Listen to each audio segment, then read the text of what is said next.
We say hello to our Premier League insider, David Ornstein. This has been layered all week. Tuesday, it was reported it would happen. Wednesday, it officially happened. Now that we know he is there, looking forward, what's the biggest challenge he faces?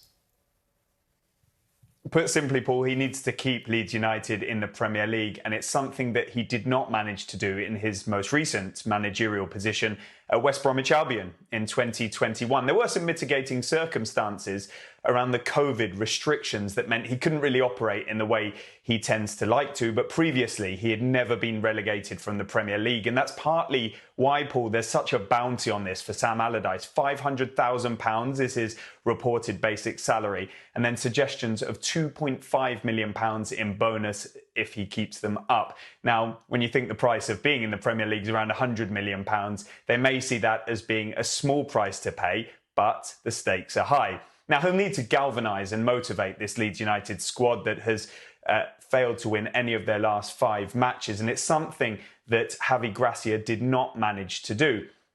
And in and amongst this, we have some incredibly tough fixtures for them: Manchester City, Newcastle United, West Ham and Tottenham. Pep Guardiola has won all 4 of his previous meetings with Sam Allardyce, but Manchester City did win. Manchester City were beaten by Leeds in 2021. Brentford have won there this season. Everton got a draw too, but they'll need to stop conceding goals, Leeds, and that will be key for Sam Allardyce to tighten up that defence. A Premier League record in April of 23 goals conceded, 67 in 34 Premier League games so far. And he'll need to tweak a team that has been built around the image of Marcelo Bielsa: creativity and attacking football. Also by the director of football, Victor Orta, who this week departed. And the fact that Leeds haven't built upon the progress that those two brought about is really an indictment of where they are. But he does not have long. Sam Allardyce was open to joining Leeds after Jesse Marsch departed a couple of months ago.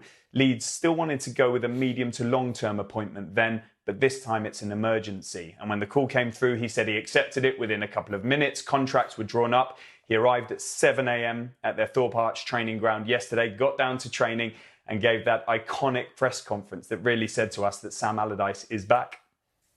Anytime a club brings in a new manager, they want things done differently. What indication have you gained, or what have you learned about the kind of changes he might make? Yeah, well, Sam Allardyce, Paul, is going to be bringing in Carl Robinson, or already has, as his assistant. They worked together at Blackburn. He wanted Sammy Lee as well, his trusted assistant, but he has to serve jury service and he can't get out of it, something Allardyce is not happy about. And also the legendary Leeds forward Robbie Keane is there too to help provide some impetus. They'll want to lift this place and build the confidence. And you saw they did that a little bit through that press conference, which when he compares himself to these top managers, I think is more a tactic to pull the attention away from the players and really focus it on him. It was classic vintage Allardyce. Now it's a bit of a free hit for him, isn't it? If he succeeds, then he's the hero. If it doesn't go well, then I think the finger of blame will be pointed elsewhere. If it goes spectacularly well, you never know. He may come into their thinking for the permanent appointment. I think they're starting to gather interest in the background for the new permanent head coach. I would say it would be unlikely to be Allardyce. They'll more likely go towards the style of football that they were building prior. They also need to fill in with a director of football too. And the big elephant in the room is survival, because if they do stay up, then the 49ers Enterprises will complete their full takeover on July the 1st. If they don't, well, then the future is a bit uncertain and it's unclear what will happen. And that, Paul, is why this is so important.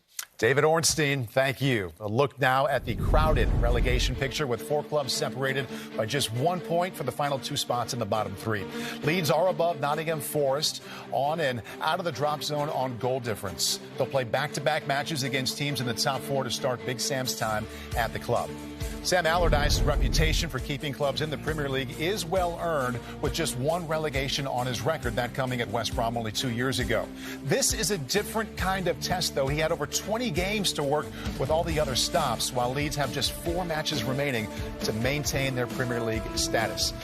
Guys, I talked about this with the 2 Robbies yesterday. You saw this coming on Tuesday. You've had a couple of days to think about it. Sam Allardyce to Leeds with that one job to keep them up. What's your lead thought?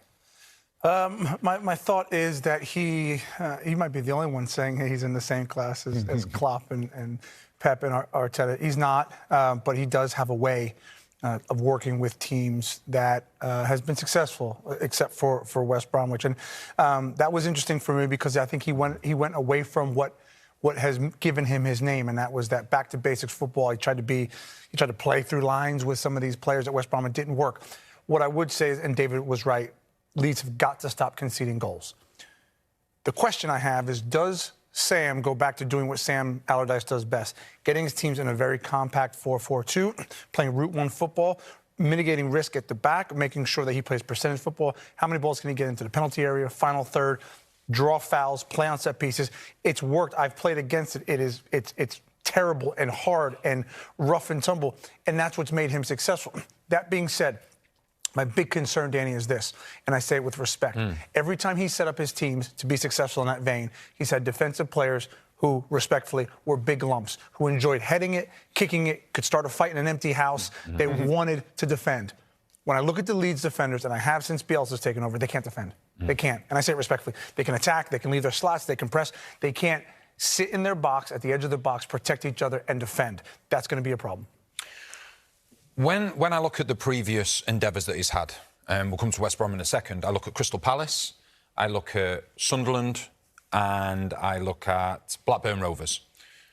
He could afford to be solid defensively and not commit too many men forward. At Blackburn, he had Benny McCarthy, who's now on the staff at Manchester United. Wonderful centre-forward. At Crystal Palace, he had Benteke, who had an incredible time at Crystal Palace at the time, ended up moving on from there.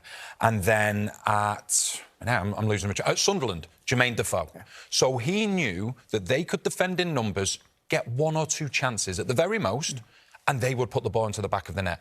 With Leeds United, you've got Rodrigo, who's a top goal scorer with 10 or 11 goals. He scored something like 2 in his last 10 appearances. So you're then putting a huge amount of onus on Bamford. So you go back to the West Brom scenario, took them over in 19th, finished in 19th. Once again, didn't have a recognised goal scorer, so had to be more open, more free-flowing. That's my concern for Sam Allardyce at Leeds United. They don't have a goal scorer, so therefore, as compact as he wants to be defensively, I'm not sure he's going to be able to do that. You can be quick here. Does he keep them up? No, because from City, Newcastle, West Ham, and Tottenham, I think he gets 3 points. If I'm being romantic, 4 points. That gets him on 33, 34 points. I don't think that keeps him up. It's 1-0. How about you? I don't think they do because of the next 2 games, Manchester City and Newcastle, is going to really hurt them. Hi there, I'm Rebecca Lowe, studio host for NBC's coverage of the Premier League. Don't forget to hit subscribe to watch more videos all season long. For even more Premier League content, from original series to live matches, head over to Peacock and be sure to tune in for Premier League mornings every weekend on USA Network and on Peacock. We will see you over there.